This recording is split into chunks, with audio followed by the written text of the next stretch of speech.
तो सबसे पहले मैं लूँगी यहाँ पे बादाम, और बादाम को हमें अच्छे से एक फ़ाइन पाउडर में ग्राइंड कर लेना है। इस रेसिपी में मैं खोया या फिर किसी भी चीनी का इस्तेमाल नहीं कर रही हूँ। तो ये जो बादाम का पाउडर है, इससे हमारे कलाकंद में एक बहुत ही अच्छा क्रीमीनेस आएगा और एक अच्छा स्ट्रक्चर आएगा। अब एक कढ़ाई गर्म कर लेंगे और उसमें हम डालेंगे 2 चम्मच घी। घी डालने के बाद इसमें हम ऐड करेंगे दूध। तो ये नॉर्मल रूम टेम्परेचर का दूध है, बॉईल किया हुआ दूध है। आप कच्चा दूध ना लें वरना ये फट सकता है। दूध को हम घी में मिक्स कर लेंगे अच्छे से, और अब इसमें हम डालेंगे अपना बनाया हुआ बादाम का पाउडर। बादाम का पाउडर डालने के बाद इसको अच्छे से चला लेंगे एक बार, और अब इसमें हम डालेंगे छेना। तो छेना बनाने के लिए आपको सिर्फ दूध लेना है। ये आधा लीटर दूध का छेना है। आधा लीटर दूध को आप गर्म कर ले, जब वो बॉईल हो जाए तो उसमें आप नींबू का रस डाल दें। दूध अच्छे से फट जाएगा, छेना अलग हो जाएगा और पानी अलग हो जाएगा। अगर आपके पास छेना ना हो तो आप यहाँ पे पनीर का भी इस्तेमाल कर सकते हैं, लेकिन छेना से इस कलाकंद में एक बहुत ही अच्छा टेस्ट और फ्लेवर आता है। तो अब हमें बस इन सब चीज़ों को अच्छे से कुक कर लेना है। तो छेना में बॉईल आना स्टार्ट हो चुका है, और जैसे जैसे ये दूध बॉईल होगा वैसे वैसे ये पूरा मिक्सचर गाढ़ा होने लग जाएगा, और जो बादाम हमने डाला है उससे भी काफ़ी अच्छा गाढ़ापन आएगा इसमें। अब इसमें मैं डाल दूंगी इलायची का पाउडर। इलायची का पाउडर से इस कलाकंद में एक बहुत ही अच्छा फ्लेवर आ जाता है। और अब इसमें हम डालेंगे मिठास के लिए स्टीविया, जो कि एक बेस्ट रिप्लेसमेंट है चीनी और आर्टिफिशियल स्वीटनर का। स्टीविया बेसल के पत्तों से बनता है, यानी मीठी तुलसी से बनता है। तो ये बहुत ही अच्छा प्लांट बेस्ड स्वीटनर है, और ये इसके कोई साइड इफ़ेक्ट्स भी नहीं होते। तो अगर आप डायबिटिक है या फिर अगर आप कैलोरी कॉन्शियस है तो आप स्टीविया का इस्तेमाल कर सकते हैं। तो ये 1 चम्मच stevia is equal to 2 teaspoon of sugar. तो मैं यहाँ पे लगभग 4 से 5 चम्मच स्टीविया डाल रही हूँ, जिसका मतलब है कि आप अपने कलाकंद में अगर स्टीविया नहीं डाल रहे हैं तो आपको चीनी का 8 से 10 चम्मच डालना होगा। तो ये स्टीविया बहुत ही अच्छा रिप्लेसमेंट है चीनी का, और इससे जो भी रेसिपीज़ आप बनाते हैं वो बहुत ही हेल्दी बन जाती है, और हेल्दी के साथ ही साथ टेस्टी भी लगती है। तो स्टीविया मैंने डाल दिया है। अब इसको हम मिक्स कर लेंगे, और अब इस मिक्सचर को हमें गाढ़ा होने तक बिल्कुल पकाना है। इसको लगातार आप मीडियम फ्लेम में चलाते हुए कुक करें, वरना ये नीचे से जल सकता है। और ये देखिए, कुछ ही समय के बाद ये जो मिक्सचर है वो अच्छे से गाढ़ा हो चुका है। इसमें हम लास्ट में 1 चम्मच घी और डाल देंगे, जिससे कि एक बहुत ही अच्छा भुना हुआ फ्लेवर आएगा इस कलाकंद में, और इसको मिक्स कर लेंगे। तो ये देखिए, जो कलाकंद का मिक्सचर है वो अभी कढ़ाई के साइड्स को छोड़ने लग चुका है, और वो काफ़ी एक डो की तरह बनने लग गया है। इसका जितना भी मॉइस्चर था वो ऑलमोस्ट इवेपोरेट हो चुका है। तो आप टेस्ट कर लीजिए। अगर आप छोटा सा एक बॉल लेंगे, अगर आप उसको अपने हाथों की मदद से चेक कर लीजिए, अगर आप उसको इस तरीके से एक गोल फॉर्म में, एक शेप में ला सक रहे हैं, यानी कि आपका जो मिक्सचर है वो सेट होने के लिए बिल्कुल तैयार है। ये देखिए, मेरा मिक्सचर बिल्कुल तैयार है। तो अब मैं एक बर्फ़ी ट्रे ले लूँगी और उसमें मैं अच्छे से घी से ग्रीस कर दूँगी। घी से ग्रीस करना बहुत ज़रूरी है, वरना जो कलाकंद का मिक्सचर है वो नीचे से चिपक जाएगा। इसमें हमारे बनाए हुए कलाकंद के मिक्सचर को डालना है, और उसके बाद इसको अच्छे से स्प्रेड करना है। तो अभी मिक्सचर काफ़ी गर्म है, इसको हल्का सा ठंडा होने दे दीजिए, और उसके बाद हम इसको स्प्रेड करके इवनली स्प्रेड आउट कर देंगे। तो जैसा कि आपने देखा, इस कलाकंद को बनाने में हमने बहुत ही कम इंग्रेडिएंट्स का इस्तेमाल किया है, और यकीन मानिए, अगर आप मीठे के शौकीन हैं लेकिन अगर आपको गिल्ट होता है बहुत ज़्यादा चीनी वाला कोई भी मीठा खाने का, तो आप स्टीविया का इस्तेमाल कर सकते हैं। और ये स्टीविया जो है, ये आप किसी भी तरीके के बेकिंग में या कुकिंग के प्रोसेस में यूज़ कर सकते हैं। इसमें 0 कैलोरीज़ होते हैं, और इसके कोई साइड इफ़ेक्ट्स भी नहीं होते। ये केमिकली प्रोड्यूस नहीं होता। तो मैंने कलाकंद को ऊपर से इवन आउट कर दिया है, और ऊपर से मैं गार्निश कर दूंगी इसमें पिस्ता के साथ, जो कि मैंने बारीक चॉप कर लिया है। तो पिस्ता कलाकंद में बहुत ही अच्छा लुक और फ्लेवर लाता है। अगर आपके पास ये ना हो तो आप इसमें बादाम या गुलाब की पंखुड़ियाँ भी डाल सकते हैं। इसको हम इवन करके जमा देंगे जब तक कि ये सेट नहीं हो जाता। और ये देखिए लगभग 3 से 4 घंटे के बाद हमारा कलाकंद अच्छे से सेट हो चुका है और ये कितने अच्छे से कट भी रहा है। तो आप अपनी चाकू को लगातार साफ़ करते रहें जिससे कि हमारे कलाकंद में एक बहुत ही नीट एंड क्लीन फिनिश आए। और ये देखिए कितने अच्छे से हमारा कलाकंद शेप में आ चुका है, बहुत अच्छे से सेट हो चुका है। तो आप किसी भी त्योहारों में या फिर आप नॉर्मल किसी भी डेज़ में इस स्वीट को बनाकर एंजॉय कर सकते हैं। इसका टेस्ट बहुत ही अलग और हटके होता है। और अगर आपको दूध की किसी भी मिठाई का शौक़ है तो आप इस रेसिपी को ज़रूर ट्राई कीजिए, आपको ये बहुत पसंद आएगी। अगर आपको आज की ये रेसिपी अच्छी लगी है तो इस रेसिपी को लाइक कीजिए, अपने फ्रेंड्स के साथ शेयर कीजिए। जिनको डायबिटिक है उनको स्पेशली उनके साथ शेयर कीजिए, उनको ये बहुत ही अच्छा लगेगा। अगर आप ऐसे और रेसिपीज़ देखना चाहते हैं तो हमारे चैनल क्रेज़ी फॉर हेल्थ को सब्सक्राइब कर लीजिए और हमारे फेसबुक और इंस्टाग्राम को भी ज़रूर फॉलो कीजिए। मैं आपसे मिलूँगी एक और ब्रांड न्यू रेसिपी के साथ। तब तक के लिए take care and bye bye.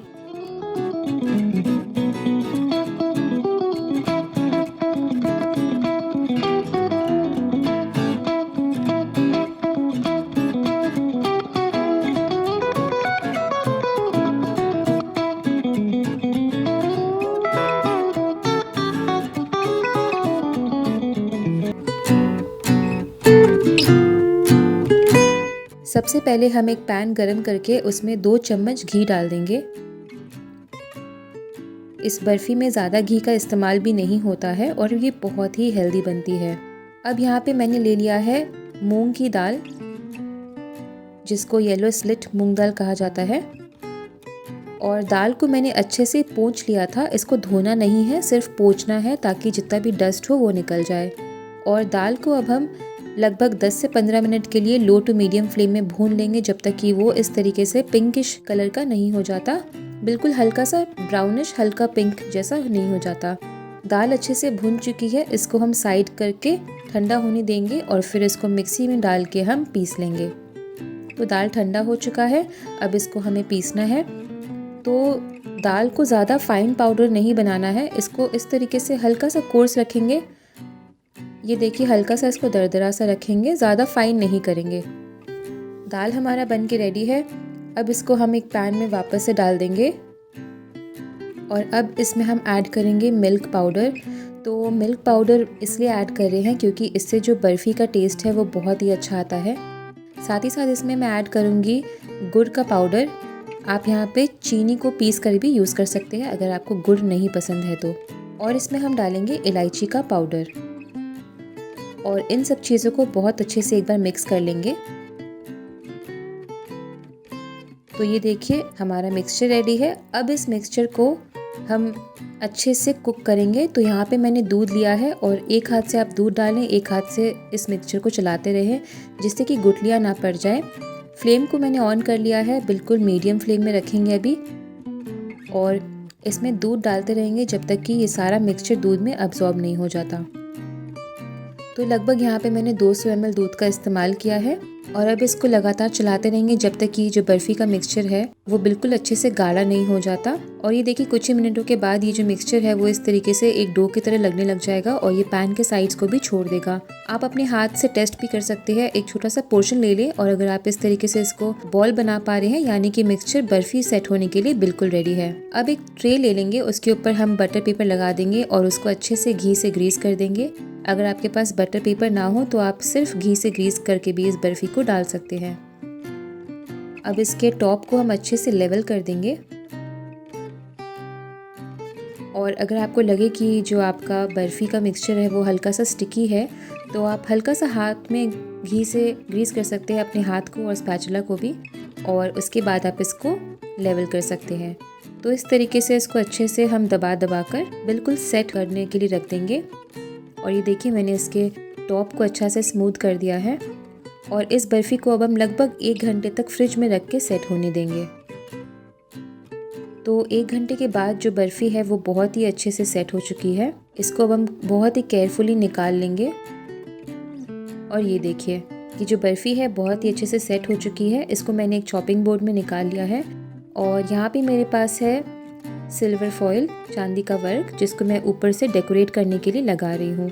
आप चाहें तो इसके ऊपर कटी हुई पिस्ता, बादाम, काजू से भी गार्निश कर सकते हैं, लेकिन अगर आप इसमें चांदी का वर्क लगाते हैं तो इसका जो लुक है वो बिल्कुल हलवाई जैसे लगता है। हलवाई लोग जो बर्फ़ियाँ बनाते हैं मार्केट में जो मिलता है उनमें चांदी का वर्क रहता है, और अगर आप इस बर्फ़ी को इस तरीके से बनाएंगे तो कोई भी नहीं कह पाएगा कि आपने इस बर्फ़ी को घर पे बनाया है। वर्क लगाने के बाद आप बर्फ़ी को अपने मन चाहे शेप्स एंड साइजेस में काट सकते हैं, और ऊपर से आप इसमें और भी थोड़े से ड्राई फ्रूट्स डाल के गार्निश कर सकते हैं। तो ये बर्फ़ी बहुत ही झटपट बन जाता है, बस इसमें जो सेटिंग का टाइम है वही लगता है। इसका प्रेपरेशन टाइम बहुत ही कम है। और ये देखिए, देखने में भी कितना खूबसूरत लग रहा है। तो आप देख सकते हैं कि इस बर्फ़ी का जो टेक्सचर है वो बिल्कुल परफेक्ट आया है। बहुत ही सॉफ्ट बर्फ़ी बन के रेडी हो चुकी है। तो इस बर्फ़ी को आप किसी भी त्योहारों में बना सकते हैं, या फिर जब आपको फटाफट से कुछ मीठा खाने का मन हो रहा हो तब भी आप इसको बना के एंजॉय कर सकते हैं। हमें ज़रूर बताइए कि आपको ये रेसिपी कैसी लगी। इस वीडियो को लाइक कर लीजिए, शेयर कर दीजिए अपने फ्रेंड्स एंड फैमिली के साथ, और हमारे चैनल क्रेजी फॉर हेल्थ को सब्सक्राइब करना ना भूलें, और फेसबुक पे भी हमें आप फॉलो कर लीजिए। तो मिलती हूँ एक और नई रेसिपी के साथ, तब तक के लिए take care and bye bye.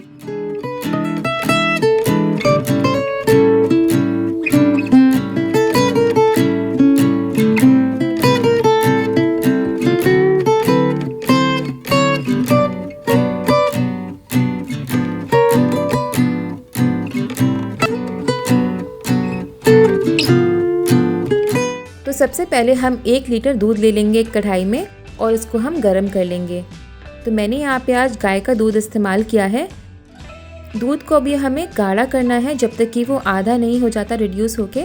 ये देखिए, लगातार इसको चलाते रहे बीच बीच में, वरना ये नीचे से चिपक भी सकता है। दूध अच्छे से गाढ़ा हो चुका है।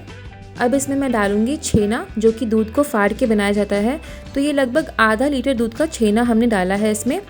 छेना कैसे बनाया जाता है, अगर आपको ये जानना है तो आप मुझे कमेंट्स में ज़रूर बताइए, मैं आपको इसका वीडियो शेयर कर दूंगी। अब इसमें मैं ऐड करूंगी डेसिकेटेड कोकोनट, यानी नारियल का बुरादा। नारियल का बुरादा ऑप्शनल है वैसे, लेकिन अगर आप इसको डालते हैं तो इससे बर्फ़ी का टेस्ट दुगना हो जाता है। अगर आपके पास बुरादा ना हो तो आप सूखी नारियल को घस कर भी इसमें डाल सकते हैं। नारियल डालने से इस बर्फ़ी में बहुत ही अच्छा थिकनेस आ जाता है। ये देखिए, बहुत ही फटाफट से थिक भी होना स्टार्ट हो चुका है। तो मैं रेकमेंड करूँगी कि नारियल इसमें ज़रूर डालिए, इससे टेस्ट भी बहुत अच्छा हो जाता है। अब इसमें हम डालेंगे इलायची का पाउडर।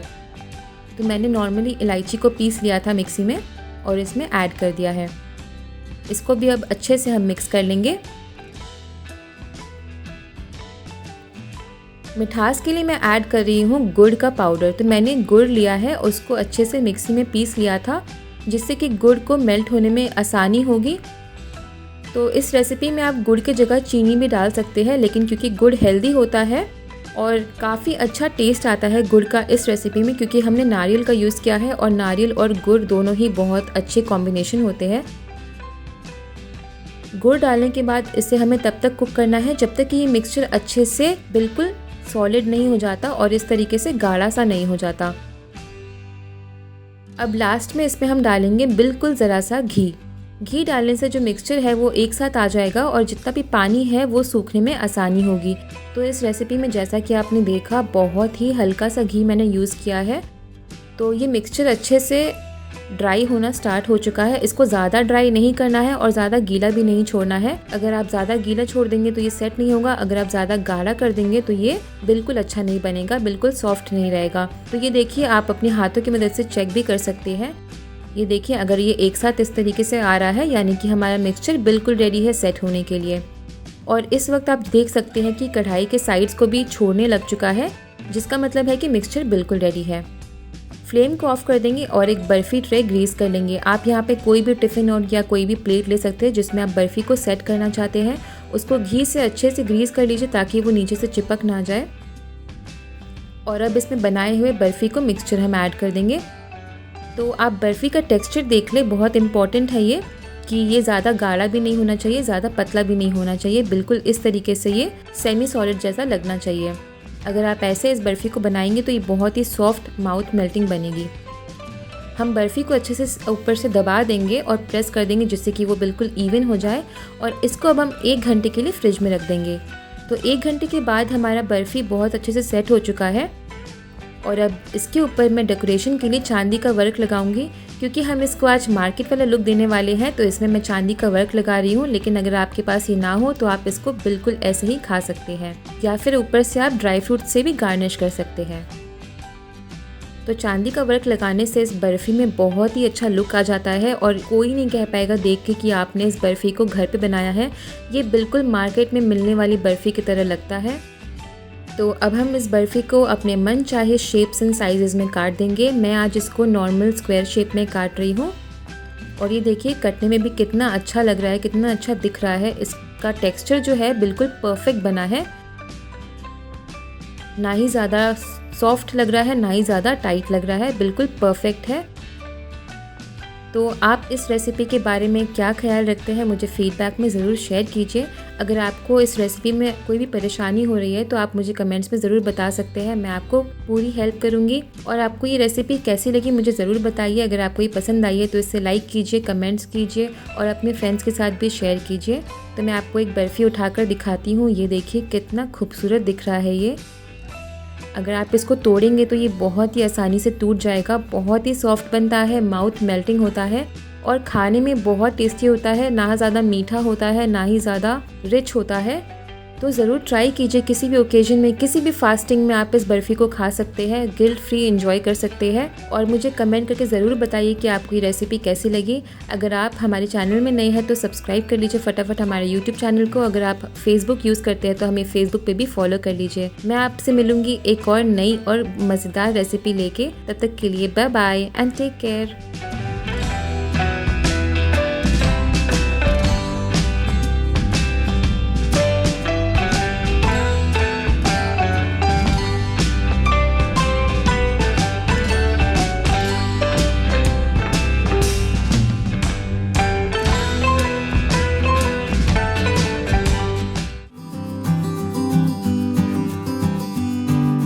सबसे पहले हम एक कढ़ाई गरम करेंगे, उसमें हम डालेंगे घी। मैंने यहाँ पे देसी गाय का घी लिया है।